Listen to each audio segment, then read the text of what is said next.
Welcome to another daily brief here at the Dakota. And today is April 7th. It's a Monday.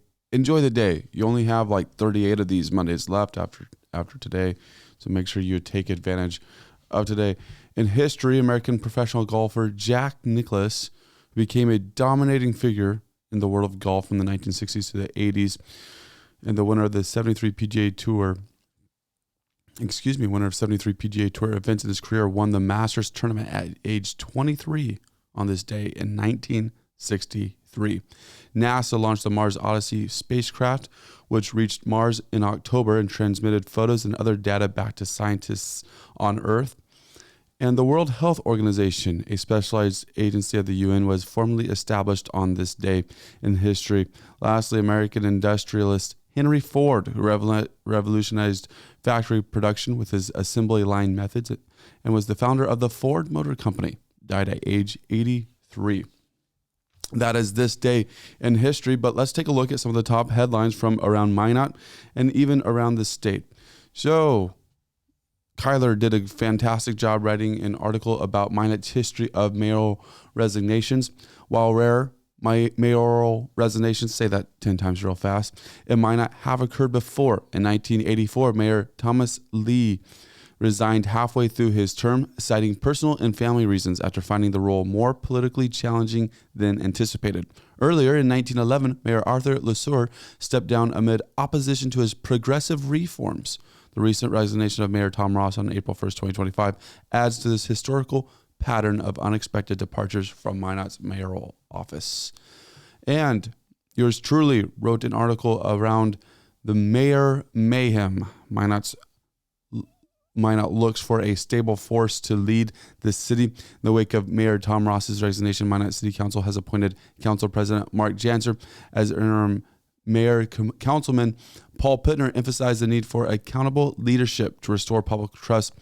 Residents have a 15-day window to petition for a special election. Otherwise, the council will appoint a mayor to serve until June 2026. That article breaks down some of the things that are going to be looked at as the decision between a special election and a council appointment is made. 38 years ago, Minot turned black due to the Westchem disaster. Kyler wrote a fantastic article on that on April 4th, 1987. A fire at the Westchem Agriculture Chemicals warehouse in Minot ignited barrels of pesticides and herbicides, producing a massive toxic cloud that forced over 10,000 residents to evacuate.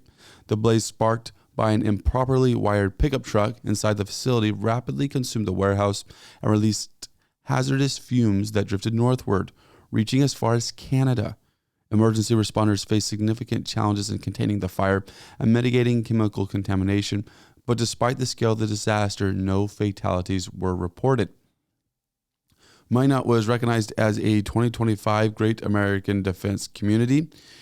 Minot, North Dakota, home to Minot Air Force Base, has been named a 2025 Great American Defense Community by the Association of Defense Communities.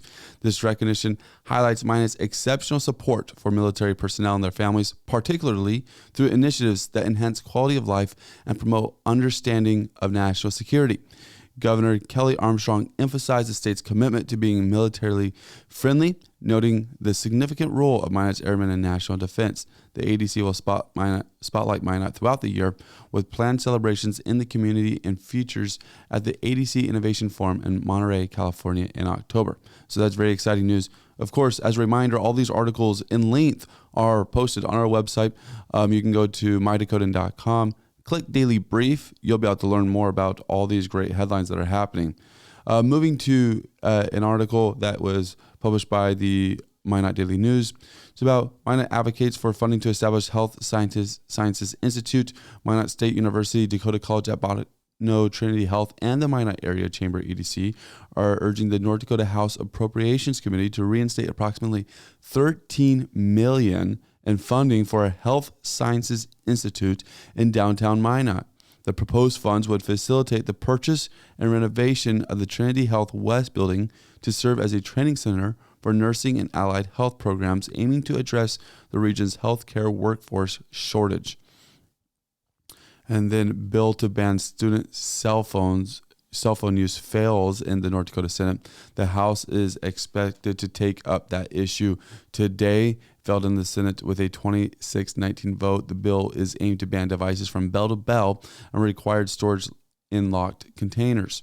Supporters argued it would enhance academic performance and social interaction, while opponents contended that such decisions should be left to local school boards. So that is an interesting one to keep an eye on. Also, this weekend, Minot residents rallied to defend rights and social programs. This was an article that was put out by the Minot Daily. On April 5th, 2025, approximately 250 residents gathered near Minot City Hall for a hands-off event organized by the Plum Valley League of Women Voters and the North Dakota Human Rights Coalition. This protest was part of a nationwide movement opposing the administration of Trump and the effort that Elon Musk has put out with Doge. So that was something that happened down Broadway and throughout the city. 250 participants, which is a very good number there. Also, this weekend, there was a legislative forum at the State Fair Center. Minot Daily News has the write-up on this, but one of the topics was term limits. Of course, something recently passed on that, putting it back to a vote of the people. Senator David Hogue said that he's proud to have voted for it. He said he understands the desire to remove career politicians, but that's not what he sees at the legislature. I see a lot of citizen legislators who are passionate, want to do right by the people of North Dakota, he said. However, nowist legislators are no match for squadrons of lobbyists and state agencies with agendas that aren't always consistent with the people's agenda.